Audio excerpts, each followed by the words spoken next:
sini kita akan belajar tentang organ pernapasan pada manusia.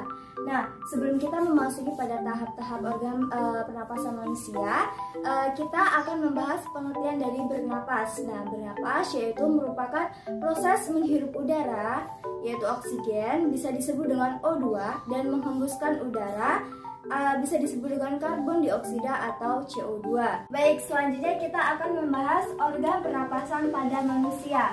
Nah, pada tahap pertama itu ada rongga hidung. Rongga hidung berfungsi untuk menyaring udara dengan bantuan rambut hidung dan selaput lendir. Yang kedua ada faring. Nah, fungsi dari faring adalah untuk menyalurkan udara dari faring ke laring. Kemudian yang ketiga ada laring. Fungsi dari laring adalah sebagai hubungan antara faring dan trakea. Ya, selanjutnya yaitu adalah trakea. Fungsi dari trakea adalah untuk menyaring udara dengan rambut getar. Kemudian ada bronkus. Nah, fungsi dari bronkus adalah mengalirkan udara ke paru-paru. Kemudian alveolus. Nah, fungsi dari alveolus adalah untuk pertukaran udara antara karbon dioksida dan oksigen. Nah, selanjutnya yaitu bisa dilihat di sini ya. Yang gambar di sini adalah paru-paru. Paru-paru merupakan organ utama pada pernapasan manusia. Baik, selanjutnya kita akan membahas proses pernapasan pada manusia.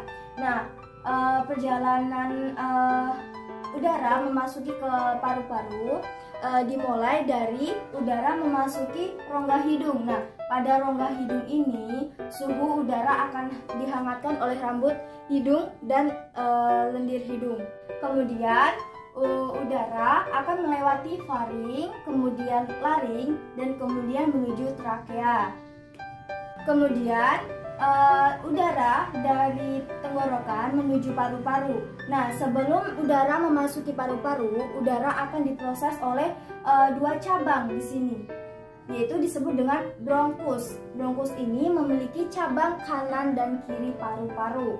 Nah, bronkus memiliki cabang yang lebih kecil dinamakan bronchiolus, dan bronchiolus memiliki cabang yang lebih kecil disebut dengan alveolus. Nah, pada alveolus disinilah terjadinya pertukaran antar udara, antar oksigen dan karbon dioksida. Baik, selanjutnya kita akan membahas fase pernapasan pada manusia. Nah, pada fase pernapasan manusia itu dibagi menjadi dua. Yang pertama ada inspirasi, yang kedua adalah ekspirasi. Nah, kita akan membahas tentang inspirasi.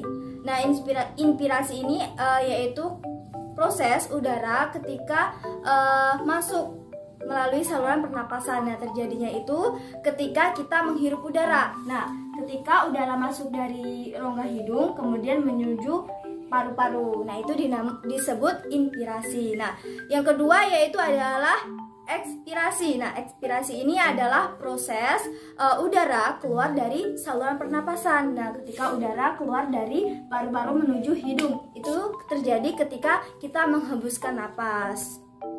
Baiklah, itu tadi kita belajar tentang proses pernapasan pada manusia. Baik, itu tadi materi tentang organ pernapasan dari saya. Semoga bermanfaat untuk kita semua dan membantu teman-teman dalam proses pembelajaran. Terima kasih.